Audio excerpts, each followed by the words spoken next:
Warhammer 40k Darktide just had a pretty big update. It added an entirely new game mode called Expeditions to the game.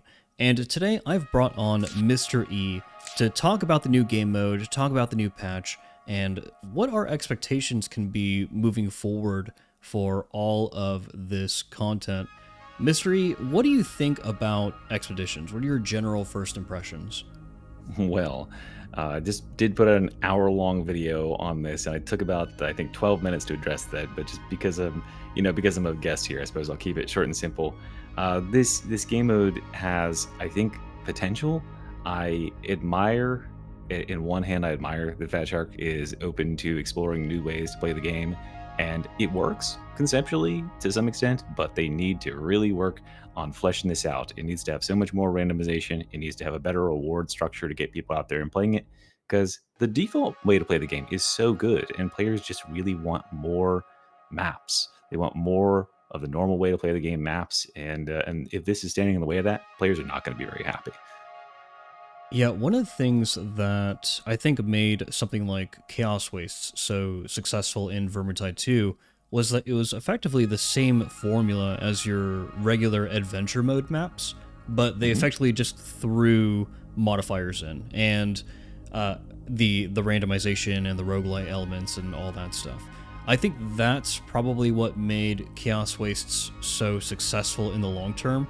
Do you think that people are going to be as active with expeditions after they've unlocked all the penances for them? Uh, as to what you said about the chaos waste, that is exactly right. That's something I specifically pointed out in my video. Is you know that game mode is super successful. Why is Mortis Trials not successful in this game mode? Well, it's because it doesn't follow that same formula. You're not having the adventure. You're not progressing through the level. You're sitting in Right. one spot and waiting for stuff to come to you. And that is a lot of expeditions right now, is sitting at the hack points and basically waiting for stuff to come to you. There is some element of adventure and moving around the arena and exploring the zone. But once you've seen the sort of vistas, and it's a beautifully designed zone. It's nice, level art, but you're going to see all of it in the first maybe 20, 30 hours, and you're going to be done, because it is just the same thing over and over. It's the sewer level problem that Darktide had initially, where most of the levels in the game were the same feeling sewer maps, but just it's all desert, and the randomization doesn't help it because it's just all desert. Yeah. What do you think is going to happen to the game mode, a year from now? Are people still going to be playing Oh it? gosh, that is up to Fat Shark. That's entirely in their hands. Uh, they seem to have indicated already that they are very, uh, based on their verbiage, it seems like they are very eager to bring a lot of content to this, to keep it randomized, to keep it rotating. Um, if they aren't bringing a lot to bear very quickly on this, it's gonna burn out, and it's gonna really flounder in terms of player base. Because right now it doesn't really have anything to differentiate itself from the base game, and the base game has so much more variety. Right, there's like 20 something maps in the base game that have a good variety of encounters and challenges, and this will always have roughly the same challenges. So if they've got new tiles and new biomes and stuff for this area, they need to release them sooner rather than later. Yeah, my first impressions are that expeditions almost feel like Elden Ring Night Rain. Have you played Night Rain, Mystery? I've watched some of it be played, yeah. Okay, so in Elden Ring Night Rain, it's the same map over and over again. There's Mhm. no innovation on the map whatsoever, except for these things called shifting earths, which will drastically change the map. So you've got one map, but you can have multiple variations of that same map. And what makes Elden Ring Night Rain so replayable are random events. Things will happen on the map where you have to move across the map, you have to traverse in order to deal with something. Otherwise, your run might be heavily affected, or Mhm. you just want to deal with it because it'll give you a massive reward, and it makes the randomization of the run significantly better, significantly funner or more fun. Do you think that that's effectively what Expeditions needs? It needs the And I'm not talking about randomization as in like this map has more pox hounds. Like more pox Yeah. hounds will spawn every Yeah, now and then. and that That's is a big fear not too. what I think That's what Expeditions needs. And unfortunately, I think that is what Fat Shark is bringing because they've already said that they are intending, if you are a keen observer of penances, the achievements in the game, there is a penance for 18 nodes being unlocked, and right now there's only 8 available nodes. So what they're looking to do is rotate these on some sort of weekly, bi-weekly, tri-weekly schedule. Hopefully, it's roughly pretty often, and they said that they would be rotating the challenges in the maps to keep it feeling fresh. To me, that would mean that you would really update the way that the game randomizes and generates these levels. But I've talked to people about it, and there really is nothing else here to pull on. So to me, what that means is they're going to just be applying new sets of modifiers like, oh, this one that used to have dogs, now it has it's nighttime and it has like, fog or something like that. Right, right. Just those normal modifiers that you experience in a lot of other missions. And I don't think that doesn't bring. No one is playing missions. No one plays one mission of just, for instance, a random uh, a random like adventure mode map, and then sees, oh wait, that map just popped up and it's got like the snipers with the fog. Let's play it again because that makes it so different. No, Oh my that's god, not, guys, more dogs. Let's yeah, fucking like go. and that is what I fear that they are relying on is that level of randomization is going to be enough to carry them for a while. It's really not. As someone who's I've probably put maybe like 40 to 50 hours into the game mode overall because between early access and playing it after it's gone live, and I gotta say this might just be me. I know there's players out there that are getting a lot of enjoyment out of it, but it's the first time that I've ever played Darktide and been like, what's the point of this? Because yeah, I just don't Wow. get any visceral satisfaction out of beating it, out of competing with it. And it's not that it's too easy, because I play plenty of games that are too easy. I play like adventure games, and they, on like Damnation Minecraft. or whatever, and it's pretty easy. Yeah, I play other games in the world that are easy, but there's just nothing here. Players want to kill stuff, right? Players don't want to be stuck doing these objectives over and over and running around for loot. It's not Borderlands. It's not. And so this another thing I say in the video is like, imagine if you took a normal game and you replaced every room with and said every room has a hacking mini game in it now that you have to complete in order to move to the next room. How annoying would that be? That's basically what this ends up being. So they really need to work on uh, sort of if they're going to make this grind for these tech remnants, then those need to be separated from all this standing around in zones and waiting for the thing to hack. That is interminable in this mode. I think that just circling back to randomization, because I really do believe that that's exactly what something like Expeditions needs and would really benefit from. Mm. Something like the, what's it called, Heinous Rituals or the Demon Host Rituals Havoc the modifier or mutators that are in mutator Havoc. would probably work really well, because you're doing your run and then 5 minutes in, the ritual pops up. And you've got to deal with that. You've got to move across the map and deal with the problem. Otherwise, you're going to get a demon host spawned on you. And then conversely, the game can reward you for actually dealing with that. You go deal with the problem, and maybe you receive one of those Mortis Trials abilities or modifiers. It's almost like you watched my video. Did you watch my video? I didn't know. What is that a point you made? That's one of the last. Yeah, that's. Oh my I said gosh! that one of the major things this mode needs is more optional, cool things to engage in that can give you a spike of power, but are a big exchange of time.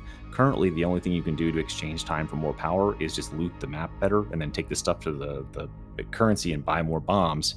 But if they just put this would be just a chest of trials from Chaos Waste and Vermintide 2. Yep. You can elect to waste time or spend time killing the thing that this would summon, wipe out the summoning ritual, defeat the demon host, and then you can take a corrupted power, and they can choose which of the ones from Mortis Trials or whatever you can get on your character, right? And it would make sense because this is the admonition. They're cultists. They have that cult magic. You could tie in like that. They also just really need to as you were saying, randomization is the key here. If the randomization, if they have this as a baseline, it's a good framework to build off of. If they can add a lot more into it. The best roguelikes I've ever played, they are vast in terms of the number of things that can happen randomly. You'll play roguelikes like Enter the Gungeon or Risk of Rain, and you'll never encounter the same combination of buffs or weapons or whatever in the same way. Uh, Helldivers, obviously, this game desperately wants to be Helldivers. Right. Helldivers has randomized maps, and the way that the randomized maps work in that game can lead to much different experiences. And another example that I talked about was like, okay, you could take on a bug hive, right? Taking on a bug hive on open flat ground is just a normal ass experience. But if it happens to have spawned a shrieker nest, which are the flying bat-like enemies, and a stalker hive within the same radius of this of the hive that you need to take out, suddenly this becomes a puzzle for you to solve, because you could just blitz it and try to get it killed while you're being assaulted by shriekers and stalkers, or you could go for the shriekers first and waste time doing that because you got to call down the hell bomb, right? There's a lot of complicating factors there. This just feels like the same way I answer every problem in Darktide, which is just fight it. And because you don't know the map, because bringing you can't a good see build. much, right? Bring a good build. Bring a good and build with buy anti-corruption. stuff from the shop that blows Yes. up everything. Because everything Exactly. in the shop is just more explosions. So it's like, okay, here's some extra grenades to nuke anything that would be actually scary and challenging. And there's really nothing. There's nothing to get up to. And what I find myself getting killed by most times is just spacing out and going around the map and starting to fight with random packs of enemies, because that's what's entertaining in the game. I think that's what Mhm. most people do. I think that's why so many players are struggling with it right now and having a bad time, is players are just running around, just going across the map and murdering stuff and not actually participating in the objective as intended, because that's more fun. Yeah, I think you've nailed it, and I've got to give your video a watch. Mystery, I've got a confession. I only watch your videos when I'm sufficiently rage baited by your title and thumbnail. So Yeah. maybe when I see it pop up later, I'll give it a hate view. Well, But I mean, yeah, you'd be very surprised to see that you pretty much exactly called what I think should be done, and the fact that you're saying that there should be some sort of cult presence here, or something that adds right. that extra level of oomph of randomization. You need to be able. This is a game mode where you make your own fun, right? You take on the challenges. You Mhm. choose when you can push yourself a little bit further and stay a little bit later. They need to lean into that more right now, because right now it's like, okay, you might be able to find a boss who's wandering around the map you pull, and that's it. That's the only optional challenge outside of hacking a zone or not hacking a zone that you can make to really affect the difficulty. And yeah, and it just doesn't feel that rewarding to engage with. Yeah, I really hope that this is just the foundation for the game mode, because even reflecting on something like Mortis Trials really feels abandoned. And one thing that I'm really afraid of for Darktide is that the game gets too many game modes and it spreads the player base out too thin. Because whenever we have those content droughts, if you go try to do something like Mortis Trials, dude, you are not going to find anyone, especially if you're Yeah. trying to do like those oceanic servers, Australia, Asia, etc., etc. You're not going to match with a single player. You're going to be playing a single player game, which is devastating for a co-op horde game like Oh yeah, Darktide. and this game, like, it hates, like, this specific game mode, by the way, hates you if you are not playing with a full stack, because it's not like if you ever tried to solo or duo a run with in Helldivers or whatever. The objectives, they scale based on the percentage of your party who's standing on the thing, right? So if you're the only person, you're 100% of the party. It makes it go as fast as it possibly could if you're in the zone. But this game mode, if you're one person, the bots don't count. So you go at 1/4 speed to hack some of these wow. things where you stand there. So it really hates you if you can't find anybody. And yeah, I'm worried that they won't. Uh, I'm worried on two fronts, right? They'll either spend so much time trying to inject extra stuff into this game and never really get it to that functional state where this becomes a thing at all, and then that'll be the detriment of everything else in the game that people really want, or they won't, and this will just be something that we write up as wow, we wasted a lot of dev time on that, because this does seem like it was really, really complicated to put together. My my my like cope or my hopium, I guess, is that like they take this technology of having these randomized tile assets and they just can convert it into maps very quickly. They've got all these assets. Someone in my chat was talking about it would make so much sense to have some adventure maps now. That's, oh geez, you're on the way to a do one of these missions and the Right. Valkyrie gets shot down, and now you have to make your way back to the hive through an adventure map, and you have to shelter from radiation or whatever at certain points. That they could make a really cool mission out of these assets and out of this stuff, um, and salvage it if that's the case. But it's so, I mean, as you said, in the downtimes, this game does not have that many players online. There's like 4,000 on Steam or something. Right. That's not that many players to go around. And a lot of those players who are playing during those times are dedicated to playing like Havoc, right? Those players aren't going to touch this mode at all. Um, and there's many, many more players who are playing the main campaign. This just seems like it's so off the beaten path, and it's such a weird way to play for a lot of players that, yeah, it needs to have something specifically tied to it that like makes you do it in order to get players to do it. Yeah, I was thinking that there's a possibility that the end game goal for expeditions might be to introduce Havoc expeditions, but I was thinking about how that would work Mm. and if that would be engaging for the majority of the community. Because whenever I think about game dev time, I always think about things and changes that would affect the most people possible, which is why I think things like balance tweaks are actually super important. Super, super important. And I don't know if Havoc expeditions would work. Do you think that that would like maybe lift the What game do you mode up a mean? bit, or Expeditions that are as hard, like have Havoc modifiers and are harder like that, or well, imagine just taking our current Havoc system and just putting it on top of expeditions, so you can do I like a yeah, so just making it like just make it hard and harder. shitty. Yeah. Yeah, I mean, I guess it would work. I think that like players would probably have it needs to have difficulty tweaks for certain. That's one of the first things that needs to happen, is just like with Mortis Trials, where it initially launched with only damnation difficulty and players were like falling asleep in the zone. It didn't even have Auric to start with. That's what needs to happen here as well. Right. Right. Right. Yeah. Heresy and Damnation, you can solo it very easily on this if you're at all skilled. And yeah, it just, I don't know, it doesn't feel that engaging. Maybe this is like, they didn't want to make it to be too hard. They understood it would be a new game mode for players, and they would have difficulty with it, which I've seen a lot of people A little reporting bit of a that they learning have. curve. Yeah, and it's like, quick play players are just a complete grab bag in terms of their skill level. So you don't want players to frag out because it's a new game mode and they have no idea what's going on.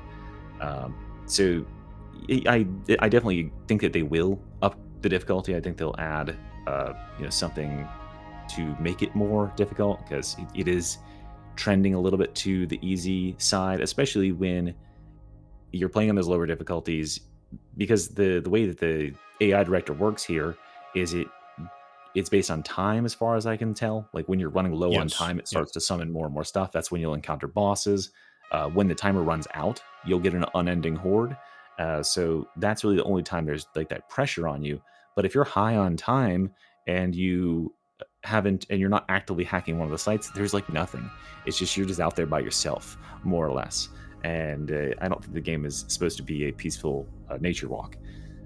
Yeah, gosh, I'm just thinking about all the different ways that they could randomize the game mode that would make it extremely fun. Like being able to find like a random servo skull out in the desert, and if you want to, you could activate it and it multiplies the amount of like currency that you get, but it turns on that unending horde right away. Sure. Or Yeah, I mean, yeah, like or making a deal with like maybe you find like a mysterious figure and you can make a deal with them or choose like a certain buff, but at the same time it activates 3 veg like for the rest of sure. the entire Yeah, mission. there's a lot of again, like as I said earlier, it's a make your own fun mode, Yeah. so it has to have lots of options for players to make the challenge harder for themselves if they want to get extra reward, whatever that might be. And I think a lot of it could be made much more enjoyable if they put some work into creating new events that reward it. As I see it, the big problem is they want you to loot these resources. Most of the resources are found by hacking these zones, and you just end up standing around in the zones. And I think that for Yep. most players, that's pretty dang boring because the enemies just kind of trickle in.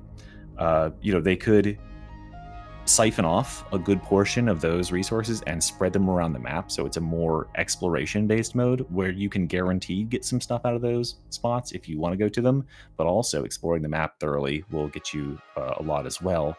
And then the other thing here is to make way more events that can happen in the stead of the buildings that you have where you just stand and wait for the door to open.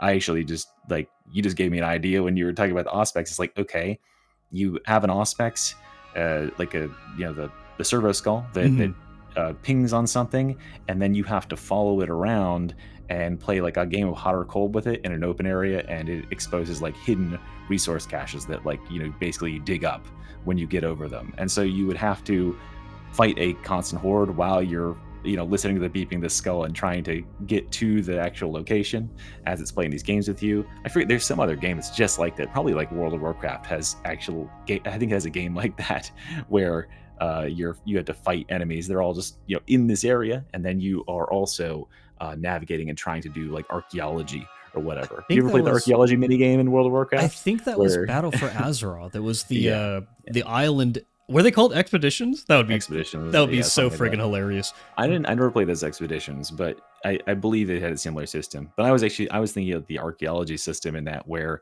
you ping you put your little thing down and it says, okay, it's in that direction. And you try to find the dig site. You kind of try to find the dig site. But yeah, your auspex would direct you to it, and then the enemies are fucking with you while you're doing it, right? So you might have to abandon it for a second and then get back to it. There's tons of different things. There's even things that are currently in the game, like a couple of missions end with destroying all of the stim refinery gear. Why we went with the most mediocre sort of events of just stand in a circle, wait for Hackbar to complete, I don't know. Maybe it's just all they could cram out in the time they had. But yeah, they really need to hit it with more and soon. Yeah, I think we've talked about expeditions enough. We also got new balance changes with this update. Some class changes, some weapon balance changes.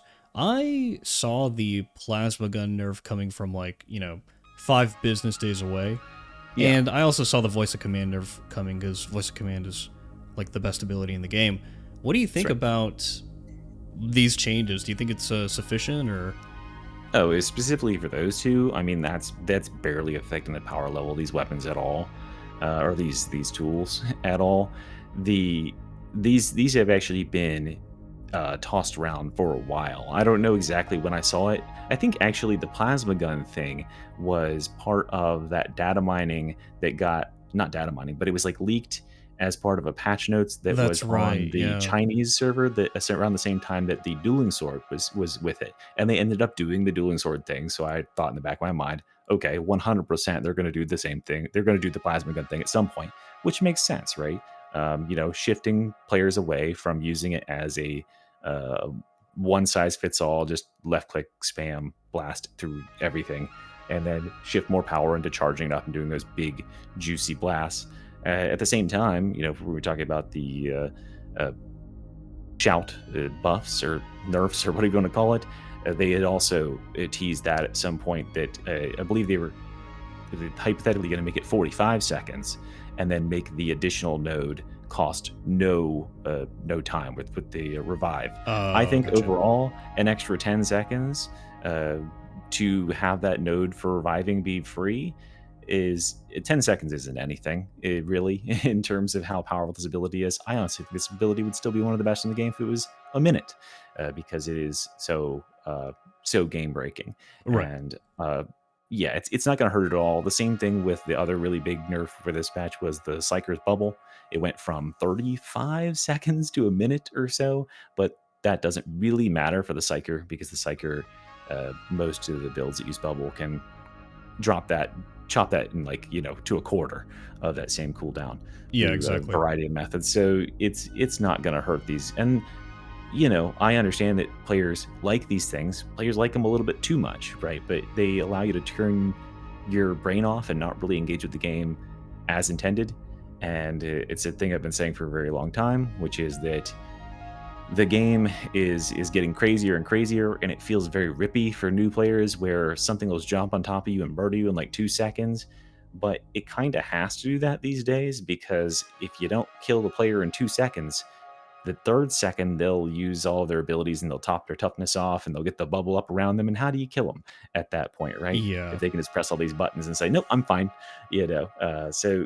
So yeah, the enemies have gotten super lethal, super scummy. It's really annoying that like you lose runs to these sort of bullshit things, but like really that's kind of how they have to cheat out the damage right now, because we're so crazy defensive. I think uh, for players that are pushing their skills, try playing games. Try playing the highest difficulty you can, playing it without a uh, a, a gold buff. Try playing it without a shout. Try playing it without a defensive cooldown on your team. No bubble, no shout, no chorus. It's a Or whatever drastically it different is. game. It's very, very different, right? It Yeah. takes you back, because you are the grand sort of controller of how much defenses you have. You have to be avoiding every instance of damage. You have to be thinking about how much toughness you have at all times, not just kind of being like, I'm in the bubble, I'm safe. So it makes it like a very different experience. It takes me back to like a very early frame of Darktide, and I might be a little bit too washed to play that way anymore, but it is really intense. One thing I was thinking about was with Vermintide 2, there wasn't really an extremely hard difficulty that would push players to try to really experiment with and break the game. And then we got modded difficulties, and people started to run tournaments and take the meta very seriously. And when you watch someone play the modded difficulties in Vermintide 2, there is a very clear meta. And I think that you can kind of see the situation that we have now in Darktide coming from a mile away, mostly because we saw it happen in Vermintide 2 as well. Like, there's just such a drastic difference between even just like Cataclysm difficulty, which is the base game's highest difficulty, which Which is I too would hard for me, call honestly. I would call like maybe Damnation in Darktide. Oh, well, I mean, I guess so. Personally, I think that Cataclysm is harder You than think it's harder? Damnation, and Harder than in Arc, terms of maybe? Auric is harder for different reasons. Right. And Darktide is harder because Darktide as a game can throw so much more shit at you at a time, right? It'll Right. spawn 12 specials back to back to back in Auric now, plus like 5 bosses or whatever. Like, it'll actually go crazy. But Cataclysm is just like the enemy's health scaling is so high, and Yep. that's the thing about Vermintide 2, is like you don't really lose fights to, oh shit, I just got trappered. You lose fights to, there is so much 8 Chaos stuff. Warriors. And yeah, I and like accidentally 8 Chaos aggroed the Warriors, patrol. right? Yeah, 8 Chaos Warriors can be game ending, and it's up to every individual player to have the mechanics down to dodge each one of those attacks Yep. and keep the damage on them, such that you can put like a couple of these guys down. And it really is like, I mean, and the other scary thing in that game is you are not faster than the No, enemies you're not. unless you're Yeah. one or two classes. So when you pick a fight, you fight the fight. And Mhm. in Darktide, because we are crazy, have crazy superpowers, we have screen wipe abilities, and we are faster than every enemy in the game, you could just always kite it out and run away and circle around. Yep. Yeah, that sort of has become that's a very different thing. And I like both games for their own thing. I think that Darktide over time has lost a lot of the mechanical, or well, it has trended away from the mechanical depth that they had in Vermintide 2, because of these things being introduced that don't require mechanical complexity Yep. to do Yep. excel with, like the plasma gun and the like the purgative staff and bubble and shout, right? But you can always still just choose to play with the difficult things. You can just choose to play the zealot with heavy sword and get a baseline experience of actually like a difficult, mechanically intense game. So it's still there if you want to challenge yourself, but it feels very different for like a casual player getting into a game. Absolutely. And I think that My impression of Vermintide 2 and Darktide has changed the more that I've played both games. I used to heavily defend the idea that in Vermintide 2, you almost essentially had to like solve all your problems like with melee. Like melee combat was Mhm. king. You had to default to it in nearly every situation. But again, the more that I've played and the more that I've seen modded difficulty runs, they pretty much have the same problems that Darktide has in regards to like the Battle Wizard being a class where you just use an ability and clear an entire patrol of whatever in Mhm. Cataclysm and just deal with it without relying on melee, or things like Necromancer Fireball Staff, which is kind of taking off right now, things like the Ranger Veteran, like grenade spam, definitely a viable solution for Mhm. bossing and like Chaos Warrior patrols.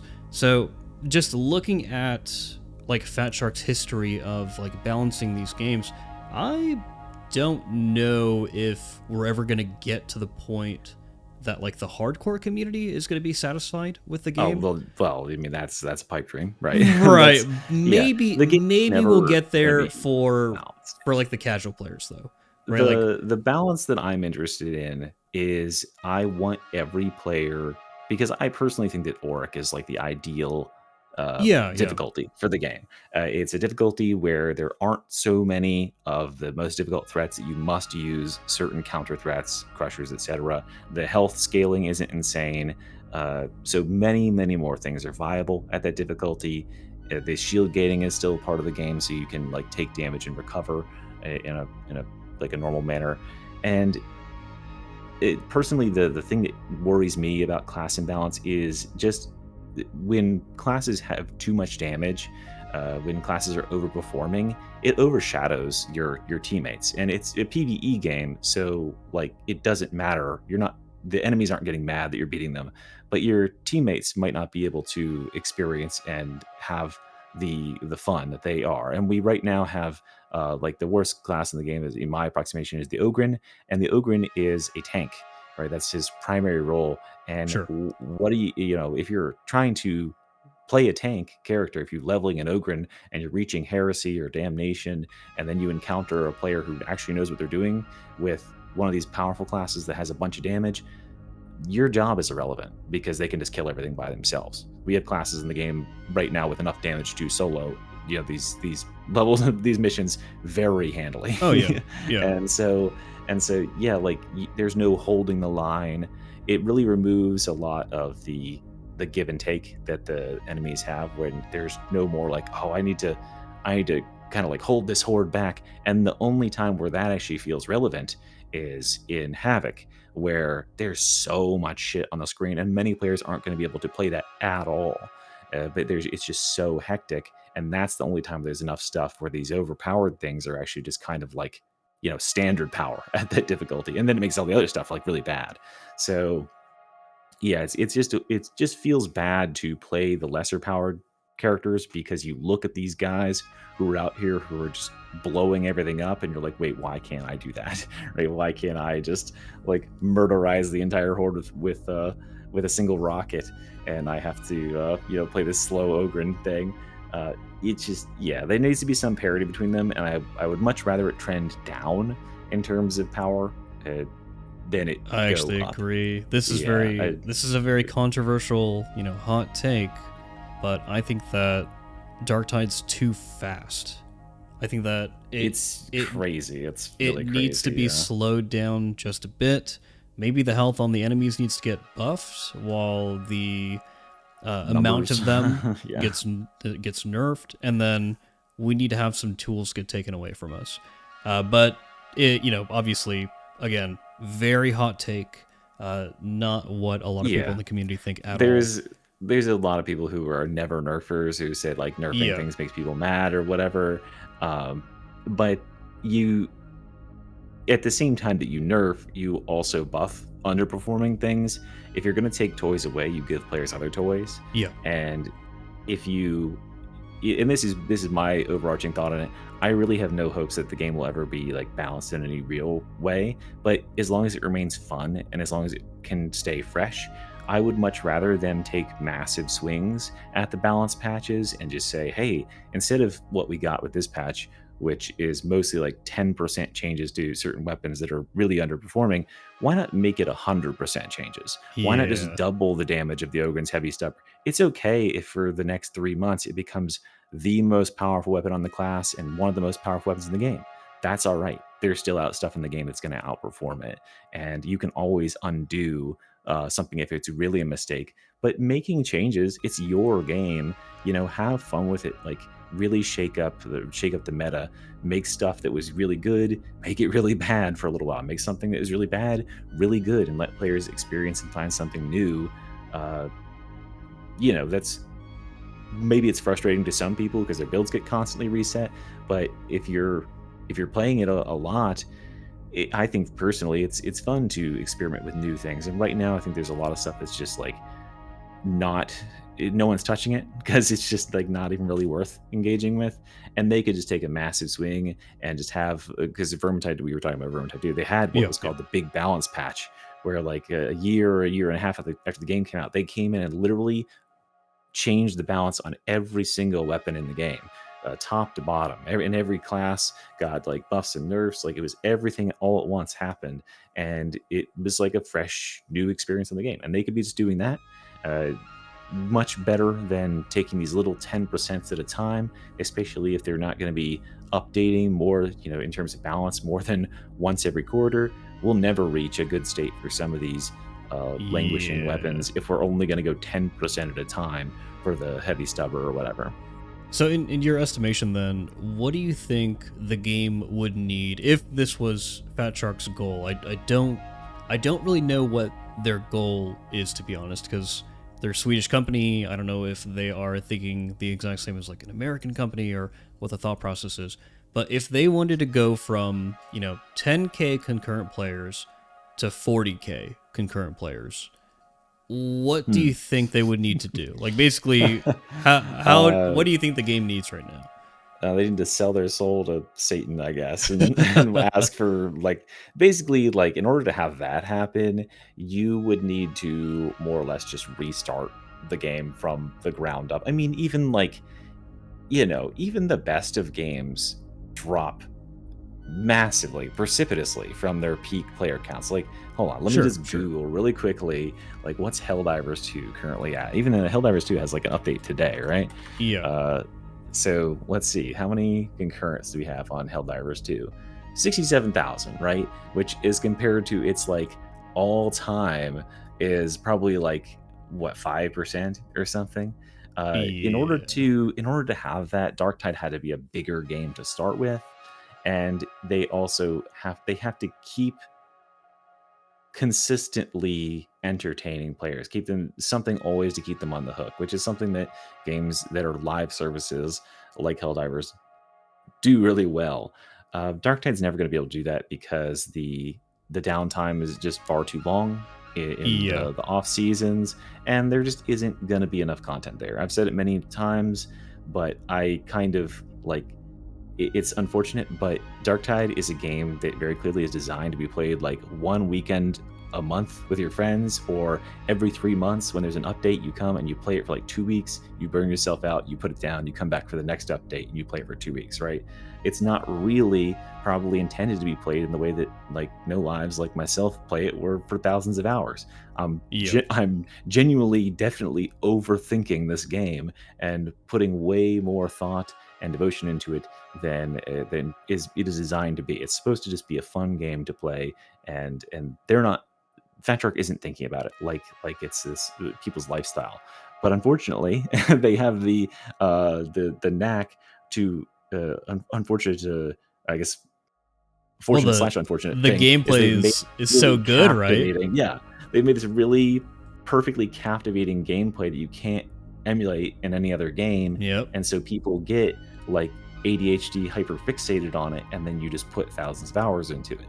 And that's exactly what happened with Vermintide 2. Is like I couldn't stop Yep. playing the game because the mechanical aspect of playing the game feels so good, and yeah, so it's like it just hits those neurons just right. So they've got this legion of players who are addicted to playing the game every single day, and they'll play the shit out of it, and they'll wear through all the content that is current, and they just don't have the manpower, or I don't know if it's the manpower. They have lots of people that work there, but they just don't have the production efficiency to keep up with the demand of that player base plus the casual player base. Yeah, I think that, well, with that being said, I feel like Expeditions is kind of the wild card that, I mean, it could shatter our expectations. It could be randomized enough to where people could be right. Everything could be. It could be randomized enough to where people want to log in every day to be able to like see like, okay, well, what am I going to get today? Because that's kind of what Elden Ring Night Rain was for me. Like, I just had so much fun exploring the different possibilities and outcomes of any particular run. Like, I just think that it's kind of perfect for that. There's like a win condition in that game, right? Like beating all of the bosses or whatever is the goal. Like, well, beating the last boss is the goal. You have to beat and the, not all runs do, right? Like it's no, like sometimes, so, if you're the average player, right, then you might not be strong enough to beat the last boss. Yeah, and that's up to you to strategize and plan better in the early stages to get there. Yeah, and I think that is a big portion of what it is to me, is like, I'll play a game even if it doesn't have any rewards. I was saying in my video that I think there should be some specific, if they want people to play this and they don't really genuinely have enough content to make people naturally interested in it, you can make them superficially be interested in it if you introduce a exclusive resource that you can only get by playing this mode. Make them play this mode. It's like every 100k tech bing bongs that you collect, you get 100 Aquilas. There you go. Sure, I mean, players would absolutely do that, but I was saying make curios only craftable through this system, and introduce a whole new types of curios that you can keep what you've got currently, but all the new cool types, you're going to have to collect the tech bing bongs in order to get them crafted with this system. And I would play it for that alone, even though I find it pretty dreadfully boring. Warframe has this as well. Warframe has a ton of disparate game modes, including like a railjack, which is like space. You have your spaceship, and many players find that interminably boring. But there's exclusive mods and weapons and stuff you can only get by grinding this mode. And so guess what? There's always games you can find in that game mode because players are grinding for it, because that's the grind. So you could do that if you wanted to turn the game into a grind thing. I tend to think that they want this game to be genuinely like something that players will enjoy to do, which is just going to be on them to introduce much more randomization and legitimately keep it fresh. Not just put dogs on maps that didn't have dogs before. It needs to surprise you with stuff that you're finding that you've never seen before, or that is very rare when you see it. This plus this, and it gets this cool reaction out of you, or like this run is really really good because we happened upon this very rare cache. Oh, we better make certain that we extract with this. That sort of stuff, like very rare occurrences that would keep you playing it over and over again to look for the high notes. Kind of like Chaos Waves.